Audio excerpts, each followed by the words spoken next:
सुनो जी, माँ जी को गुजरे 3 साल हो गए हैं और बाबूजी अकेले उस कस्बे में रह रहे हैं। आपको अपने पिता की जरा सी भी चिंता है या नहीं? पुष्पा अपने पति आलोक से कहती है। आलोक आश्चर्य से बोला, क्या बात है, आज अचानक तुम्हें बाबूजी की चिंता कैसे होने लगी? माँ के रहते जब वो दोनों यहाँ आते थे तब तो तुम्हें वो बिल्कुल नहीं सुहाते थे, फिर आज अचानक मेरे बाबूजी की चिंता, आखिर बात क्या है?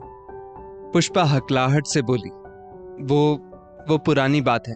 सच कहते हैं लोग, बहू अगर अच्छा सोचे तब भी कोई भरोसा नहीं करता। अरे पहले की बात अलग थी, बच्चे छोटे थे, कितने काम होते थे। आपको क्या समझ में आएगा कि एक औरत को कितने काम होते हैं। अब बच्चे कुछ बड़े हो गए हैं और पहले तो माँ जी उनका ख्याल रखती थी, अब वो भी नहीं है।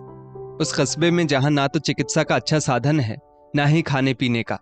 सोचिए, बाबूजी वहां नौकरों के साथ कैसे रहते होंगे, और फिर रिश्तेदार क्या कहेंगे कि बेटा उन्हें 2 रोटी भी नहीं खिला सकता। मैं तो कहती हूं अब उन्हें यहां ले आइए बस। इतना कहकर पुष्पा चली गई। आलोक को बड़ा आश्चर्य हुआ। वो सोचने लगा कि आखिर पत्नी के व्यवहार में परिवर्तन का कारण क्या हो सकता है। फिर उसने सोचा, हो सकता है समय के साथ उसके व्यवहार में बदलाव आ गया हो। यही सोचकर वो खुश हो गया और अपने पिता को फोन करके उनका हालचाल पूछने लगा और बोला, पापा अब बहुत हुआ काम, आप नौकरी छोड़कर हमारे साथ रहिए। कितने दिन अकेले रहेंगे और नौकरों के हाथ का खाना कब तक खाएंगे? मैं आपको भरोसा दिलाता हूं, यहाँ आपके सम्मान में कोई कमी नहीं होगी। आलोक के पिता राम उदय बाबू बोले, बेटा आलोक, तुम्हारी माँ सही कहती थी, तुम बहुत सीधे हो। शायद तुम्हें याद नहीं कि अगले महीने मैं रिटायर हो रहा हूं, पर इसकी खबर मैंने बहू को दी थी। हो सकता है व्यस्तता के कारण वो तुम्हें बताना भूल गई हो। एक पल को आलोक का दिमाग ठनका, फिर उसने सोचा, नहीं नहीं, इस लोभ में पुष्पा पापा को अपने पास रहने नहीं बुला रही होगी। हो सकता है वो सच में बताना भूल गई हो। इधर पुष्पा अपनी माँ को फोन करके बोली, माँ तुम्हारे दामाद बिल्कुल बुद्धू हैं। उन्हें तो इतना भी याद नहीं कि उनके बाबूजी रिटायर होने वाले हैं। बेकार में वहां मकान घेर कर रखा है, वहां से हटेंगे तो मकान को किराए पर चढ़ा दूंगी या फिर बेच दूंगी, और फिर रिटायरमेंट के पैसे भी तो मिलेंगे। एक बार वो पैसे वो अपने पोते के नाम कर दे, उसके बाद चाहे जो हो, मुझे क्या फर्क पड़ता है। आलोक अपनी पत्नी की मंशा से बिल्कुल अनजान बस पिता को मनाने में लगा था। पापा अब मैं भी अच्छा खासा कमाता हूं, क्या आप हमारे साथ नहीं रह सकते? आपकी बहू भी कह रही थी कि बाबूजी को यहां ले आओ। अब उसका व्यवहार बहुत बदल गया है, उसे आपकी बहुत चिंता होती है। राम उदय बाबू बोले, ये तो बहुत अच्छी बात है। चलो अच्छा है, कम से कम बहू मेरे बारे में सोचती तो है। इससे ज्यादा एक बूढ़े पिता को और क्या चाहिए। आलोक बोला, बाबूजी अब आप हमारे साथ ही रहेंगे। आखिर आपके पोते को भी तो आपकी जरूरत है, उसे भी तो अपने घर के रीति रिवाज और संस्कार आपको ही देने हैं। तभी पुष्पा आलोक से फोन लेते हुए बोली, बाबूजी हमें भी अपनी सेवा का मौका दीजिए, और फिर लोग क्या कहेंगे कि बेटा बहू के होते हुए भी पिता अकेले नौकरों के भरोसे रहते हैं। आखिर अपने ही तो अपने होते हैं, और फिर हम नहीं काम आएंगे तो क्या कोई और काम आएगा। पुष्पा ने अपनी लच्छेदार बातों से राम उदय बाबू को सुनहरे सपनों का दृश्य दिखाया। राम उदय बाबू बेटे बहू की बात से बहुत खुश थे और उन्होंने वहां आने के लिए हां कर दी। राम उदय बाबू के रिटायरमेंट के 2 दिन पहले ही पुष्पा और आलोक गोरखपुर पहुंच गए। सालों बाद आज पुष्पा ने अपने ससुराल में कदम रखा होगा। आते ही जो भी कीमती सामान था सबको उसने बांधा और पति से बोली, बाबूजी के जो भी जरूरी कागजात होंगे वो साथ ले चलिएगा। मैं तो कहती हूँ कि इस घर को बेचेंगे नहीं, पर खाली भी नहीं रखेंगे, इसे किराए पर लगा देते हैं ताकि घर की साफ सफाई होती रहे, क्योंकि इस घर से माँ जी की कितनी यादें जो जुड़ी हैं। आलोक बोला, ये फैसला मैं नहीं कर सकता, ये फैसला बाबूजी करेंगे। आखिर ये उनका घर है, उनकी जो मर्जी होगी वो करें, मुझे कोई आपत्ति नहीं है।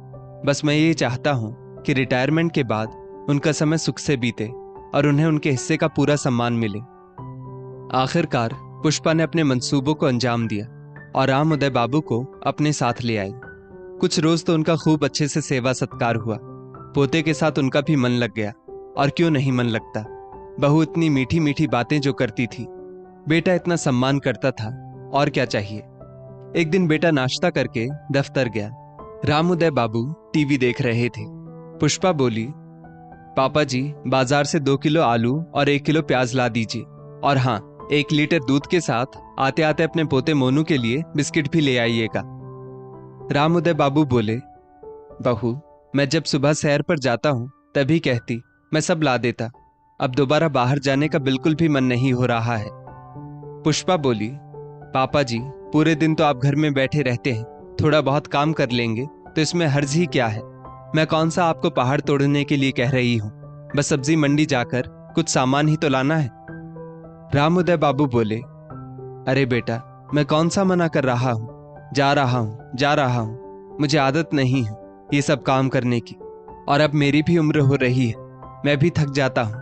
इसीलिए मैंने कहा कि सुबह बता दिया करो तो वापसी में सारा सामान ला दिया करूंगा। ठीक है, नाराज मत हो, मैं अभी ला देता हूँ।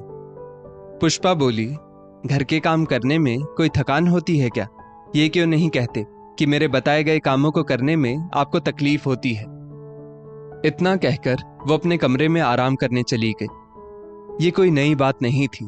वक्त के साथ ऐसा राम उदय बाबू के साथ अक्सर हो रहा था। बेटा जब तक घर में रहता पिता का बहुत ध्यान रखता था। बेटे के रहते जो बहू चाशनी में डूबी बातें करती थी, वो उसके जाते ही व्यंग भरी बातों से राम उदय बाबू के मन को घायल करती थी। बेटे से वो कुछ कहते नहीं थे, क्योंकि उन दोनों के बीच कलह का कारण वो बनना नहीं चाहते थे, इसलिए चुप रह जाते थे। जब तक पत्नी थी, बड़े सुख चैन की जिंदगी वो जीते थे। सब कुछ कितना अच्छा चल रहा था, परंतु अचानक आए हार्ट अटैक के कारण पत्नी दुनिया को छोड़कर चली गई और राम उदय बाबू अकेले रह गए। बाजार जा रहे राम उदय बाबू सोच रहे थे कि अब वो करें तो क्या करें। ये सब काम उन्होंने कभी किए नहीं है। जो काम बहू पहले मीठा बोलकर उनसे करवाती थी, वही काम अब ताने देकर करवा रही थी। एक रोज तो हद ही हो गई जब आलोक की अनुपस्थिति में पुष्पा राम उदय बाबू से बोली, पापा जी, आज काम वाली बाई नहीं आएगी तो अपने बर्तन धो लीजिएगा, और हाँ देखिएगा अगर सिंक में 1-2 बर्तन एक्स्ट्रा हो तो उन्हें भी धो दीजिएगा। राम उदय बाबू सोच में पड़ गए कि उनकी मां ने कभी उनसे बर्तन नहीं मंजवाए थे, पत्नी ने कभी बर्तन मांजने को नहीं कहा, और आज ऐसे दिन आ गए हैं कि बहू मुझसे बर्तन मंजवाएगी। आलोक के आते ही वही पुष्पा इस तरह से बदल जाती थी मानो वो एक स्त्री ना होकर 2-2 स्त्रियों की किरदार निभा रही हो। एक रोज राम उदय बाबू सुबह की सैर करके आए तो थक कर लेट गए। आलोक उस वक्त घर में ही था। उसने कहा, क्या बात है पापा, आज आप थके थके लग रहे हैं। उन्होंने कहा, बेटा, आज जब मैं सैर पर गया था तो मुझे चक्कर आने लगे थे। आलोक बोला, पापा 2-3 दिन बाहर मत निकलिए, थोड़ा आराम कीजिए, गर्मी बढ़ गई है, हो सकता है इसी वजह से आपको चक्कर आ गए होंगे। इतना कहकर आलोक अपने काम पर निकल गया। कुछ देर बाद पुष्पा आई और राम उदय बाबू से सब्जी लाने को कहा। उन्होंने कहा भी कि बहू, मेरी तबीयत ठीक नहीं है। पुष्पा बोली, पापा जी, सब्जी नहीं लानी है तो मत लाइए, कम से कम तबीयत खराब होने का बहाना तो मत कीजिए। अब घर में रह रहे हैं तो कुछ तो काम करना ही होगा। राम उदय बाबू बोले, ठीक है बहू, मुझे कुछ खाने को दे दो, थोड़ी सी ताकत आ जाए तो जाकर बाजार से सामान ले आता हूं। पुष्पा ने 2 रोटी और सब्जी लाकर उनके सामने रख दी। राम उदय बाबू बेचारे चुपचाप खाना खा सब्जी लेने के लिए निकल गए। उसी अवस्था में वो सब्जी लेकर वापस आ रहे थे तो उनकी हालत पस्त हो रही थी। किसी तरह वो घर आए और सब्जी टेबल पर रखकर अपने कमरे में जाकर बिस्तर पर पसर गए। पत्नी की तस्वीर को सीने से लगाकर फपक फपक कर रोने लगे। क्यों मुझे छोड़ गई अकेला? तुम जानती थी मैं तुम्हारे बिना कुछ नहीं कर पाऊंगा, फिर मुझे किसके भरोसे छोड़ गई? पुष्पा अपने कमरे से निकलकर आई और बोली, पापा जी, ये रोकर क्या जताना चाहते हैं कि हम आपके साथ अच्छा व्यवहार नहीं करते हैं? 2 वक्त का खाना मिल रहा है, सोने के लिए जगह मिल रही है, और इस बुढ़ापे में इससे ज्यादा आपको क्या चाहिए? और इससे ज्यादा मैं तो नहीं कर पाऊंगी। अगर आप अपने बेटे की गृहस्थी तोड़ना चाहते हैं तो उनसे मेरी शिकायत कर दीजिए। इतना कहकर वो चली गई। शाम को बेटा आया, उसने पिता का हालचाल पूछा, उन्हें दवाई दी।